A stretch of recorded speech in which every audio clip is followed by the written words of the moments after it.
সবাইকে এই চ্যানেলে স্বাগত।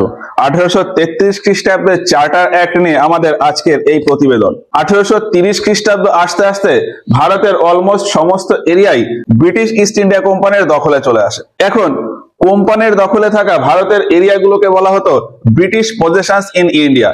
ভারতে ওই ব্রিটিশ পজেশনস গুলির প্রধান বা হেডকে বলা হতো গভর্নর জেনারেল অফ বেঙ্গল। পুরো ভারত যেহেতু ওই বাংলার গভর্নর জেনারেলের আন্ডারে রয়েছে, ওই জন্যই তার পদোন্নতি করে গভর্নর জেনারেল অফ ইন্ডিয়া করা হয়। এবার এই governor general of India inner ক্ষমতা এবং তার বিভিন্ন প্রভিশন নিয়েই মূলত এই চার্টার অ্যাক্ট বা সনদ আইনটা আনা হয়। তো কি কি আছে এই আইনে এক এক করে আসি। যেমনটা বললাম যে ভারতের বেশিরভাগ জায়গায় ব্রিটিশ পজেশনসে পরিণত হয়েছে, এই জন্যই ওই গভর্নর জেনারেল অফ বেঙ্গল এই পদটাকে উন্নত করে করা হয় গভর্নর জেনারেল অফ ইন্ডিয়া। 1833 খ্রিস্টাব্দের এই সনদ আইনে প্রথমেই বলা হয় যে ভারতের যে প্রধান ছিল গভর্নর জেনারেল অফ বেঙ্গল, সেই পদটাকে সমাপ্ত করে দেওয়া হলো এবং এখন নতুন একটা পদ আসবে গভর্নর জেনারেল অফ ইন্ডিয়া। এই সময় বাংলার গভর্নর জেনারেল ছিলেন উইলিয়াম বেন্টিং। এই সনদ আইন অনুযায়ী উইলিয়াম বেন্টিংকেই ভারতের গভর্নর জেনারেল অফ ইন্ডিয়া ঘোষণা করা হয়। এখানে ব্যক্তির কিন্তু কোনো চেঞ্জ হয়নি, শুধুমাত্র পদের চেঞ্জ হয়েছে। গভর্নর জেনারেল অফ বেঙ্গলটাকেই গভর্নর জেনারেল অফ ইন্ডিয়া করা হয়। এই সময় ছিল উইলিয়াম বেন্টিং। সেই হিসেবে বলা যায় যে বাংলার last governor general William Bentinck আর ভারতের first governor general William Bentinck. ঠিক এইরকমই একটা জিনিস এর আগে 1773 সালে ঘটেছিল। 1773 খ্রিস্টাব্দে আসে রেগুলেশনস অ্যাক্ট। সেই রেগুলেশনস অ্যাক্ট অনুযায়ী এই যে বেঙ্গল প্রভিন্স, এই বেঙ্গল প্রভিন্সটাকে বোম্বে আর মাদ্রাসের থেকে উপরে রাখা হয়েছিল। ওই জন্য বাংলার যে গভর্নর তাকে বলা হতো গভর্নর জেনারেল। তার মানে কি সেখানে ওই বাংলার গভর্নর এই পদটাকে উন্নতি করে গভর্নর জেনারেল করা হয়। আর সেই সময় বাংলার গভর্নর ছিল হেস্টিংস, ওয়ারেন হেস্টিংস। সেই হিসেবে বলা যায় যে বাংলার লাস্ট গভর্নর ওয়ারেন হেস্টিংস, আবার বাংলার ফার্স্ট গভর্নর জেনারেল তিনিও ওয়ারেন হেস্টিংস। তো এই গভর্নর জেনারেলের ব্যাপারটা আশা করি বোঝা গেল। এবার এই গভর্নর জেনারেলের সাথে যে কাউন্সিল ছিল সেই কাউন্সিলেও একটুখানি চেঞ্জ করা হয়। গভর্নর জেনারেল অফ বেঙ্গল এর সাথে যে কাউন্সিল ছিল সেখানে 3 জন মেম্বার ছিল। গভর্নর জেনারেল আর তার ওই 3 জন মেম্বার, এই 4 জনকে একসাথে বলা হতো গভর্নর জেনারেল ইন কাউন্সিল। কাউন্সিলের ওই 3 জন মেম্বারের ভেতর 2 জন তো মেম্বার থাকতোই, তার সাথে সাথে একজন থাকতো কমান্ডার ইন চিফ। এবার এই সনদ আইনে বলা হয় যে ওই কাউন্সিলের 3 জন মেম্বারের জায়গায় এবার হবে 4 জন মেম্বার। ওই 4th মেম্বার হবে একজন ল মেম্বার। কি বললাম? গভর্নর জেনারেলের সাথে যে 3 জন মেম্বার ছিল তার কাউন্সিলে, সেই 3 জন মেম্বারের জায়গায় এবার হবে 4 জন মেম্বার। 3 জন মেম্বার আগে যেমন ছিল সেই রকম থাকবে, তার সাথে সাথে আরেকজন যে যোগ হবে তিনি হবেন একজন ল মেম্বার, মানে আইনে পারদর্শী একজন ব্যক্তি। আর এই 4 জন ও গভর্নর জেনারেল এই 5 জনকে নিয়ে এবার আর গভর্নর জেনারেল ইন কাউন্সিল বলা হবে না, এটাকে বলা হবে ইন্ডিয়া কাউন্সিল।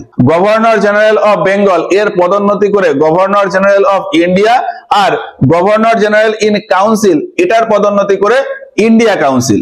এবার এই যে বললাম ল মেম্বার, এই ল মেম্বারে প্রথম ল মেম্বার আসেন ম্যাকাউলে।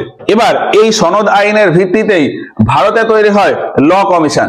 ইন্ডিয়া কাউন্সিলে প্রথম ওই ল মেম্বার ম্যাকাউলে থাকায় ওই যে ল কমিশন, সেই ল কমিশনের চিফ বা ল কমিশনার বানানো হয় ওই ম্যাকাউলেকেই। এবার ওই ল কমিশন তৈরি করায় এবং ইন্ডিয়া কাউন্সিলে ওই ল মেম্বার যোগ করার ফলে ভারতে যে কোনো নিয়ম কানুন তৈরি করার জন্য ওই ল কমিশনকেই দায়িত্ব দিয়ে দেওয়া হয়। এখানে এই যে মাদ্রাস আর বোম্বে প্রেসিডেন্সি, এখানকার গভর্নরদের যে আইন তৈরির ক্ষমতা ছিল অর্থাৎ লেজিসলেটিভ পাওয়ার, মাদ্রাস আর বোম্বে প্রেসিডেন্সির ওই লেজিসলেটিভ পাওয়ারটাকে অ্যাবলিশ করে দেওয়া হয়। বলা হয় যে ভারতের ভেতর যে কোনো আইন বা নিয়ম কানুন তৈরি করার জন্য ওই ইন্ডিয়া কাউন্সিল এবং ল কমিশন এরাই তৈরি করবে। এর পাশাপাশি আরো বলা হয় যে ভারতের এই ল কমিশন যে আইন তৈরি করবে সেটা প্রথমেই ভারতে লাগু হবে না। ভারতের ল কমিশন একটা আইন তৈরি করে ইংল্যান্ডে পাঠাবে, সেখানে ব্রিটিশ পার্লামেন্টে এই আইনটা পেশ হবে। পার্লামেন্টে যদি ওই আইনটাকে অ্যাপ্রুভ করা হয় তবেই সেই আইনটা ভারতে এসে লাগু হবে। ভারতে থেকে কোম্পানি বা বিভিন্ন প্রভিন্স যদি কোনো আইন বা নিয়ম কানুন তৈরি করে তাহলে তাকে বলা হতো রেগুলেশনস।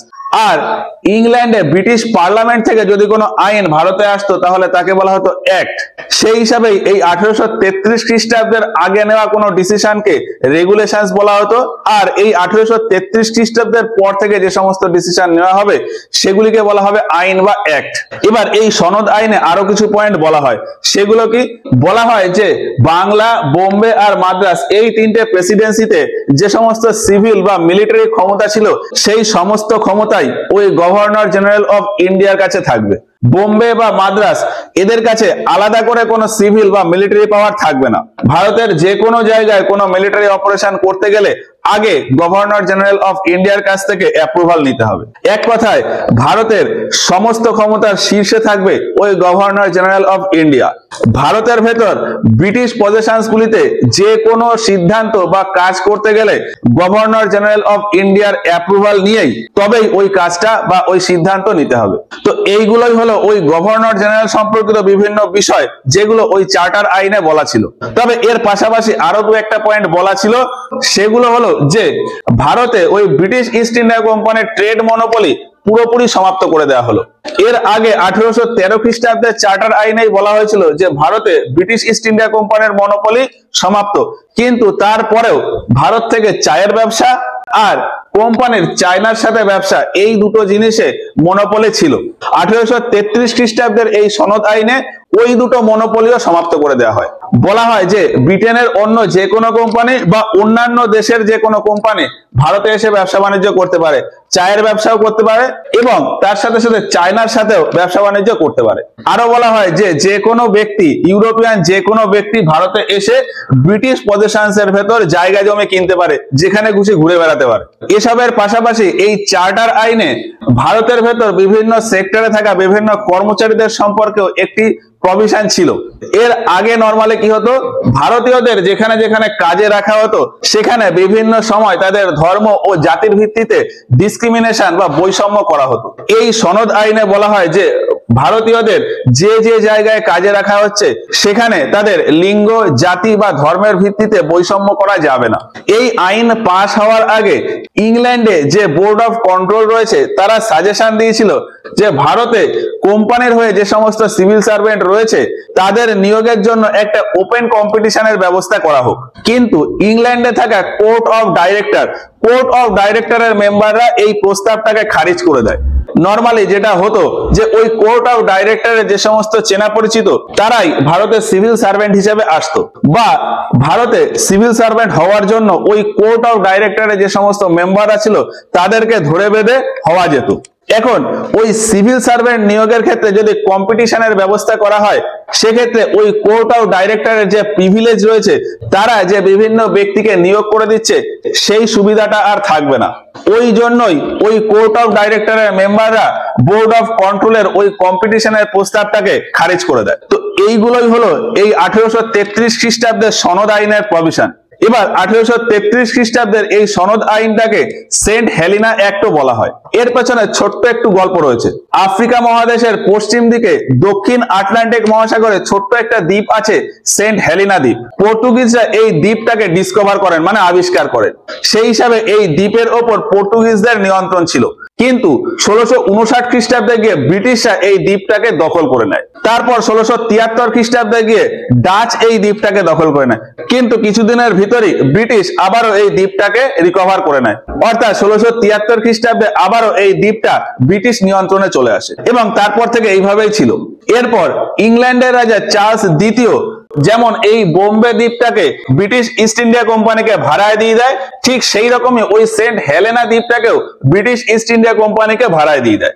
আর তারপর থেকে ভারতে যেমন ব্রিটিশ ইস্ট ইন্ডিয়া কোম্পানির নিয়ন্ত্রণ ছিল, ওই সেন্ট হেলেনা দ্বীপেও ব্রিটিশ ইস্ট ইন্ডিয়া কোম্পানির নিয়ন্ত্রণ ছিল। এবার ভারতে বা ওই সেন্ট হেলেনা দ্বীপে ব্রিটিশ ইস্ট ইন্ডিয়া কোম্পানির সুপ্রিমেসির জায়গায় ব্রিটিশ পার্লামেন্টের সুপ্রিমেসি প্রতিষ্ঠা করার জন্যই মূলত এই 1833 খ্রিস্টাব্দের চার্টার একটা আনা হয়।